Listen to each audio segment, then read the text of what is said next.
1000 बच्चे सामने बैठे होते हैं, 2000 बच्चे सामने बैठे होते हैं, उनसे पूछता हूं कि आप में से कितने लोग नौकरी करना चाहते हैं?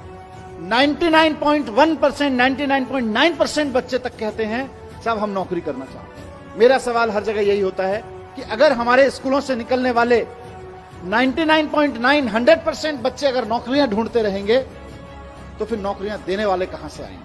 अगर हम सिर्फ अपने स्कूलों से नौकरियां ढूंढने वाले लोग पैदा करेंगे तो नौकरियां देने वाले लोग कहां से आएंगे? कोई भी प्रोडक्ट खरीदना हो लोग अमेज़न पे खरीदते हैं। हमारे यहां का लड़का उसको चलाता है, मेहनत करके उसका सॉफ्टवेयर बनाता है, हमारे आईआईटी से निकला हुआ।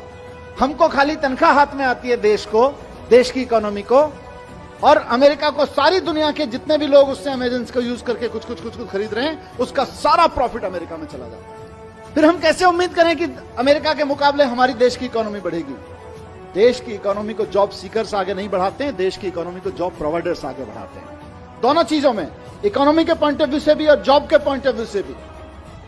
और इसको गांठ बांधने में चाहता हूं सारे प्रिंसिपल, सारे टीचर्स, हमारे जितने साथी हैं, जिस वक्त हम देशभक्ति की बात करते हैं ना, कि जब दुश्मन की सेना सामने खड़ी हो तो देश के लिए जान देना देशभक्ति है, लेकिन जब बेरोजगारों की सेना सामने खड़ी हो तो देश के लिए नौकरियां देना देशभक्ति है। आप अपने स्कूलों से देशभक्त पैदा करें। हम खूब 15 अगस्त मनाएं, खूब 26 जनवरी मनाएं, अपने लड़के लड़कियों को तैयार करें देश के लिए जान देने के लिए, लेकिन साथ साथ अपने लड़के लड़कियों को तैयार करें देश को नौकरियां देने के लिए, क्योंकि नौकरियां नहीं रहेंगी तो जितने सुसाइड देश भर में हो जाते हैं उससे कम लोग बॉर्डर पे मारे जाते हैं। अगर आप बॉर्डर की बात करें तो अभी दुश्मन की सेना से जो खतरा है वो तो होता ही है, किसी भी मुल्क को होता है, लेकिन सबसे ज्यादा खतरा देश के नौजवानों को आज बेरोजगारी से है। और बेरोजगारी का मुकाबला करने के लिए हमें देशभक्त पैदा करने पड़ेंगे, ऐसे देशभक्त पैदा करने पड़ेंगे जो हजारों हजारों लोगों को नौकरियां दे सके। हम चाहते हैं कि बच्चे का डर निकले, हम चाहते हैं कि बच्चे के अंदर कुछ नया करने की, कुछ बड़ा करने की हिम्मत पैदा हो। और अगर बड़ा करने की, नया करने की, कॉन्फिडेंस के साथ क्रिएटिव तरीके से करने की हिम्मत पैदा होगी तो ना सिर्फ ये अपने लिए बल्कि हजारों हजार लोगों के लिए और नई नई नौकरियां क्रिएट करते रहेंगे। 10 साल में 50,000 नौकरियां क्रिएट करना छोटी बात नहीं है। देश की सारी सरकारें मिलकर 10 साल में 50,000 नौकरियां क्रिएट नहीं कर सकती हैं जितना एक लड़के ने खड़े होकर करके दिखा दिया। या एक छोटे से मतलब क्या आईआईटी के ग्रेजुएट ने 10 साल के अंदर खड़ी करके 3-4 लड़के मिले, ये लोगों ने करके दिखा दी। सारी सरकारें मिलकर उतनी नौकरियां नहीं पैदा कर सकती हैं। कितनी पोजीशन क्रिएट करोगे आप सरकारों में? कंपनियां, एग्जिस्टिंग कंपनियां कितनी पोजीशन क्रिएट करोगे? वहां से नहीं निकलेंगी, नया सोचने से, बड़ा सोचने वालों की निकलेंगी। और आज अनफॉर्चुनेटली जो बहुत बहुत बड़ी कंपनियां हैं, मल्टीनेशनल कंपनियां हैं, उनमें जॉब्स बढ़ने वाले नहीं है।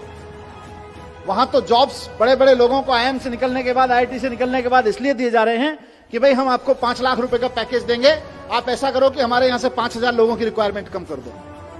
ऐसा काम करके दिखाओ। तो बड़ी कंपनियों में जॉब्स नहीं निकलेंगे। बहुत बड़ी बड़ी कंपनियां जो मल्टीनेशनल कंपनियां हैं उनमें ज्यादा जॉब नहीं निकलेंगे।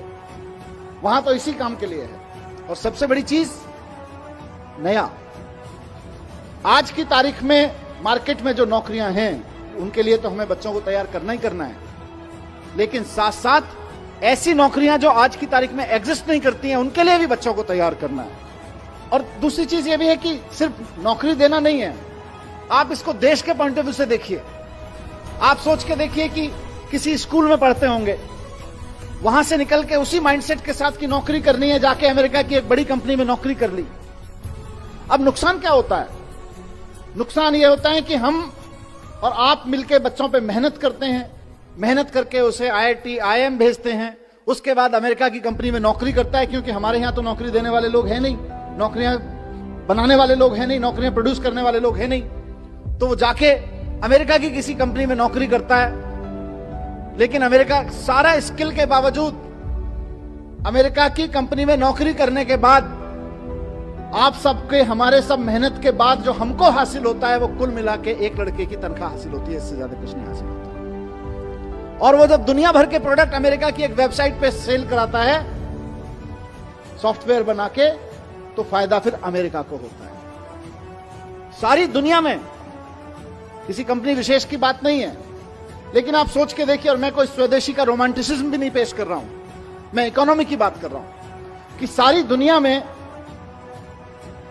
कोई भी प्रोडक्ट खरीदना हो लोग अमेज़न पे खरीदते हैं। हमारे यहां का लड़का उसको चलाता है, मेहनत करके उसका सॉफ्टवेयर बनाता है, हमारे आईआईटी से निकला हुआ। हमको खाली तनख्वाह हाथ में आती है देश को, देश की इकोनॉमी को, और अमेरिका को सारी दुनिया के जितने भी लोग उससे अमेजन को यूज करके कुछ खरीद रहे हैं, उसका सारा प्रॉफिट अमेरिका में चला जाता है। फिर हम कैसे उम्मीद करें कि अमेरिका के मुकाबले हमारी देश की इकोनॉमी बढ़ेगी? देश की इकोनॉमी को जॉब सीकर्स आगे नहीं बढ़ाते हैं, देश की इकोनॉमी को जॉब प्रोवाइडर्स आगे बढ़ाते हैं।